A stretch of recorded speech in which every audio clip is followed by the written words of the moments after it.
ஹல்லேலூயா. ஆண்டவருடைய நாமம் மகிமைப்படுவதாக. பரலோக பிதாவே, இந்த காலை நேரத்திலும் இந்த வேத வாசிப்பு நிகழ்ச்சி எங்களுக்கு ஆசி தரும்படி நாங்கள் உம்மை நோக்கி பார்க்குறோம்.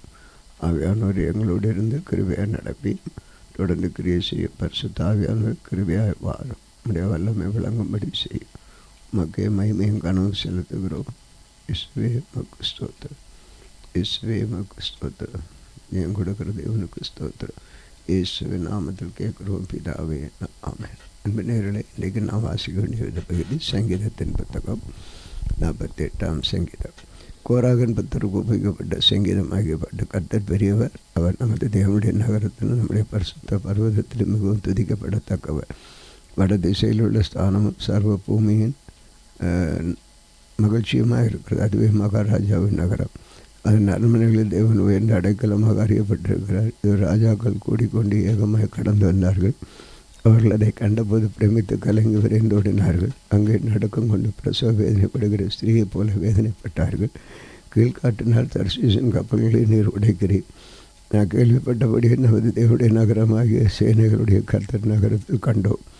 தேவன் அதை என்றென்றைக்கு ஸ்திரப்படுத்துவார். தேவனே, உமது ஆலயத்தின் நடுவிலே உமது கிருபையை சிந்தித்து கொண்டிருக்கிறோம். தேவனே, உமது நாமம் விளங்குறது போல உமது புகழ்ச்சியும் பூமியின் கடையாந்தரங்கள் பரியந்தம் விளங்குறது. உமது வலதுகர நீதியால் நிறைந்திருக்கிறது. உடைய நியாயத்தீர்ப்புகளை நிமித்த சீயோன் பர்வதம் மகிழ்வதாக. யோதாவின் குமார்த்திகள் கழிவுறுவர்களாக. சீயோனை சுற்றி உலாவி அதன் கொத்தளங்களை எண்ணுங்கள். பின்வரும் சந்ததிக்கு நீங்கள் விவரிப்பதற்காக அதன் அலங்கத்தை கவனித்து அதன் அரண்மனையை விட்டு பாருங்கள். இந்த தேவன் என்றென்றைக்கும் உள்ள சதா காலங்களில் நம்முடைய தேவன் மரண பரியந்த நம்மை நடத்துவார். சங்கீதம் 49 கோராகன் பத்துள்ள ராகத்தில் உபயோகிக்கப்பட்ட சங்கீதம். ஜனங்களை, நீங்கள் எல்லாரும் இதை கேளுங்கள். பூமியின் குடிகளை, சிறியோரும் பெரியோரும் ஐஸ்வர்யவான்களையும் எளியவர்களுமாக நீங்கள் எல்லாரும் ஏகமாய் செவி கொடுங்கள். என் வாய் ஞானத்தை பேசும், என்னுடைய உணர்வை தியானிக்கும்.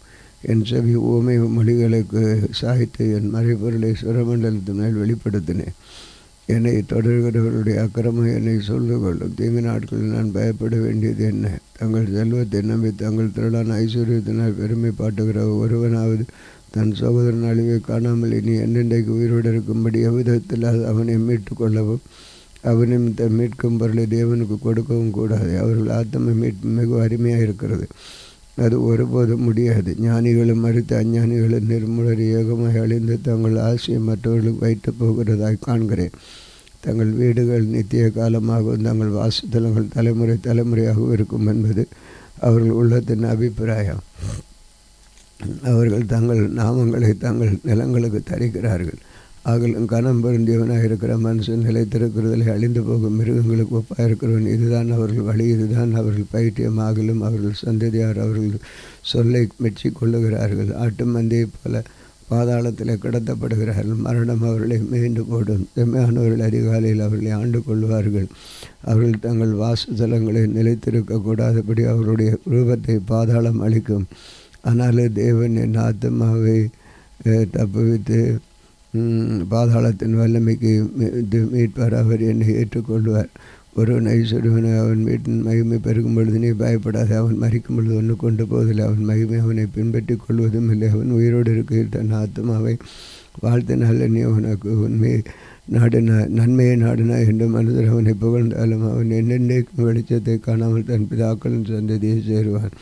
கனம் பெருந்தியவனாக இருந்த அறிவில்லாத மனிதன் அழிந்து போவான். மிருக ஜீவன்களுக்கு ஒப்பாக இருக்கிறான். சங்கீதம் 50. அசாபின் சங்கீதம். வல்லமை உள்ள தேவனாகிய கர்த்தாவே, கர்த்தர் வசனித்து சூரியன் உதிக்கும் திசை தொடங்கி அது அஸ்தமித்து திசை வரைக்கும் உள்ள பூமியை கூப்பிடுகிறார். பூரண வடிவுள்ள சீயோன் என்று தேவன் பிரகாசிக்கிறார். உடைய தேவன் வருவார், மௌனமாக அவருக்கு முன் அக்கினி பட்சிக்கும். அவரை சுற்றிலும் மகா பசுல் கொந்தளிப்பாக இருக்கும். அவர் தம்முடைய ஜனத்தை நியாயந்திருக்க வேற இருக்கும் வானங்களையும் பூமியையும் கூப்பிடுவார். பலியினால் ஜனங்களை உடன்படிக்கை பண்ணின ஜனங்களுடைய பரிசுத்தவான்களிடத்தில் என்னிடத்தில் கூட்டுங்கள். வானங்கள் அவருடைய நீதி அறிவிக்கும். தேவனே நியாயாதிபதி, என் ஜனமே கேள், நான் பேசுவேன். இஸ்ரவேலே, உனக்கு விரோதமாய் சாட்சியிடுவேன். நானே தேவன், உன் தேவனாக இருக்கிறேன். உன் பலிகளின் நிமித்தம் உன்னை கடிந்து கொள்ளுவேன். உன் தகன பலிகள் எப்போது உனக்கு முன்பாக இருக்கிறது. உன் வீட்டிலிருந்து காளைகளையும் உன் தொழுவத்திலிருந்து ஆட்டுக்கடாக்களையும் நான் வாங்கி கொள்ளுவதில்லை. சகல நாட்டு மிருகங்களும் பர்வதங்களும் 1000 திரிகளும் மிருகங்களும் என்னுடையவைகள். மலையுள்ள பறவைகள் எல்லாம் அறிவேன். வெளியிலே நடமாடுகிறவர்கள் எல்லாம் என்னுடையவைகள். நான் பசியாக இருந்தால் உனக்கு சொல்லேன். பூமியை மேலே நிறைவே என்னுடையவைகளை. நான் எருதுகளின் மாம்சம் புதிது ஆட்டுக்கடாக்களின் ரத்தம் குடிவேனோ? என்னை தேவனுக்கு விரதமாக நம் வழியிட்டு உன்னதமானவருக்கு உன் பொருத்தனைகளை செலுத்தி ஆபத்து காலத்தில் என்னை நோக்கி கூப்பிடு, நான் உன்னை விடுவிப்பேன்.